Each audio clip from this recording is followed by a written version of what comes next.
Olá, pessoal! Voltamos com mais uma aula de história.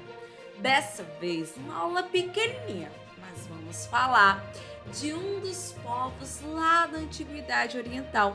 Vamos falar dos povos fenícios. Ei, prepara o caderno, a caneta e vamos anotar os principais tópicos. Prometo ser um vídeo curtinho e com as principais informações. É hora de revisar, então vamos lá. Gente, é uma sessão de vídeos que a gente vai falar aqui de alguns povos, né? Então, esse é o começo, esse é o vídeo dos povos fenícios, de uma maneira bem breve. Então, vamos lá. Os fenícios foram um dos povos da Antiguidade Oriental que se desenvolveram lá na região do Mediterrâneo, lá no leste, né, do Mediterrâneo, onde hoje é o Líbano. Então, se a gente for pegar um mapa e tentar localizar onde esses povos fenícios se desenvolveram, atual Líbano, bem pertinho de Israel, do estado de Israel. Os fenícios são conhecidos principalmente pela sua habilidade de navegar, do comércio marítimo, de navegar ali pelo mar Mediterrâneo. Mas algumas coisas desses povos fenícios, alguns legados chegaram até nós e são bem importantes de serem falados. Então vamos começar a nossa aula observando esses tópicos. Gente, observe esse mapa. O que está de verde aqui é o território dos povos fenícios, certo? Então é a região do atual Líbano, bem pertinho de Israel. Essa região, ela fica entre o mar Mediterrâneo e montanhas. Então, vamos aqui logo falar dessa localização, né? Leste do mar Mediterrâneo, atual região do Líbano. Professora, mas como era essa região? Era uma faixa estreita de terra que ficava entre o mar Mediterrâneo e montanhas. Então, era um espaço ali estreito entre o mar e as montanhas. E a política? Como que eles se organizavam, né? Lá nos povos fenícios, eles não tinham um rei, um imperador, que centralizasse todo o governo político. Não, diferente do que a gente já estudou, por exemplo, no Egito Antigo, né? Que tinha um faraó que governava tudo. Lá nos povos fenícios, na região da Fenícia, não era assim, não.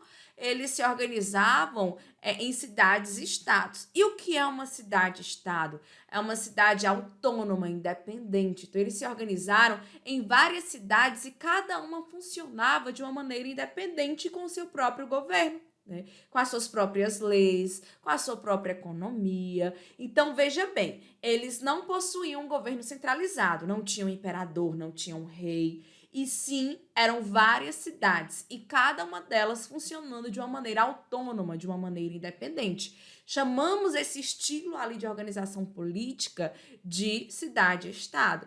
Então, várias cidades-estados, e bem conhecidas, como Tiro e Biblos, aparecem aqui para a gente tentar entender como que era essa organização política deles. Eu acho que a gente já entendeu, né? Cidade-estado é uma cidade independente, com governo próprio, né? Muitas vezes essas cidades se uniam em períodos de guerra, né? Mas, de uma maneira geral, é como se fosse um mini-país. Cada um funcionava por si. Professor, e o terceiro tópico? A economia. Qual era a principal economia daquela região? Vamos entender as condições daquela região. Solo montanhoso, né? Porque era uma estreita faixa de terra que ficava entre montanhas, pouco fértil e mar. Então, a principal atividade econômica vai ser o comércio marítimo. Olha ali, eles bem pertinho do mar. Não dava muito para fazer agricultura. Faziam agricultura? Sim. Tinham a pecuária ali como atividade econômica também? Tinham, mas não eram atividades econômicas predominantes, porque a própria localização, as questões do território não permitiam isso. Como era um território estreito, pouco fértil, montanhoso, dificultava a agricultura. Existia, mas não era a principal atividade econômica dos povos fenícios. A principal atividade econômica é o comércio marítimo. E o que leva a isso é o contato com o mar. E tem outra coisinha naquela região que facilita muito esse comércio marítimo, que são os cedros, né? Essa madeira que era excelente para a construção de navios. ela era adequada para esse tipo de construção de navios que teria contato com água, né? Então, ó, os fenícios se tornaram grandes comerciantes marítimos, aproveitaram as madeiras de cedro para construir os seus navios, os seus remos, questões ali ou coisas que facilitavam na hora de navegar. E esse esqueminha aqui, esse mapa conceitual, vamos usar aqui. Os povos fenícios sendo lembrados pelo seu comércio marítimo, né? Observem ali a embarcação, ó, uma setinha apontando para os cedros, porque era dali que vinha a madeira para construir essas embarcações. Região montanhosa dificultava a agricultura, a pecuária. Ali tem até a bandeira do Líbano, gente, ó, aqui. A bandeira atual, ela mostra ainda essa árvore, né? Ainda mostra o cedro bem no centro dessa bandeira, que foi tão importante para a antiguidade daquela região. E ó, a localização próxima ao mar Mediterrâneo. A gente pega esses fatores desse mapa conceitual e entende por que era o comércio marítimo a principal atividade econômica. A presença do mar, um território não muito bom para a agricultura, a presença do cedro, povos, comerciantes, né? Comércio pelo mar. Gente, uma outra coisa, né? Quando esse poder vem do mar, porque esses comerciantes eram bem poderosos, eram ricos, né? A gente já entende que desde sempre quem tem riqueza tem poder. E como esses comerciantes e as pessoas que se envolviam com essa rede de comércio marítimo tinham muito poder, a gente chama esse tipo de sociedade de talassocracia.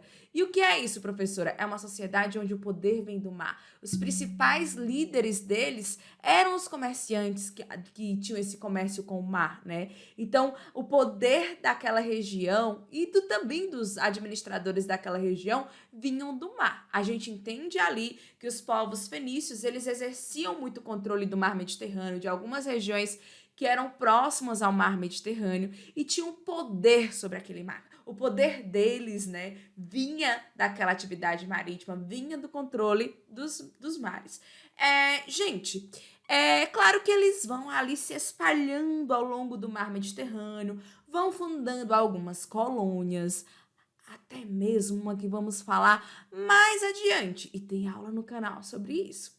Lá na Roma Antiga, que é uma cidade que vai acabar guerreando ali com os romanos, né? Uma colônia fundada pelos fenícios, a colônia, a cidade de Cartago, né? Então, coisinhas para a gente conversar mais adiante. Gente, a religião dos povos fenícios era baseada no politeísmo, né? Muitos deuses ligados principalmente aos fenômenos da natureza, como Baal, considerado deus do sol, né? Então, não se diferenciava da maioria das civilizações da antiguidade que acreditavam em vários deuses. E um legado cultural dos povos fenícios para nós foi o alfabeto fonético. Não é o primeiro registro escrito da história, de jeito nenhum.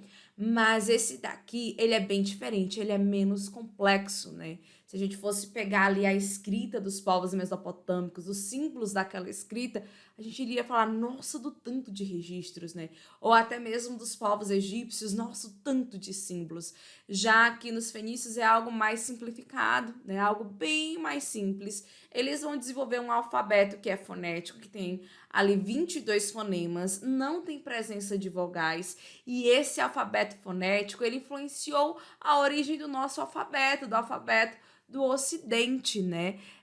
Gente, esses principais tópicos, né, falam desses povos fenícios, mais ou menos essa ideia repassada na aula de hoje. Espero que tenham gostado, que tenham ali anotado as principais informações. Se não, dá uma olhadinha nesses slides que ficam apresentados aí para vocês. Anotem esses principais tópicos e estudem bastante.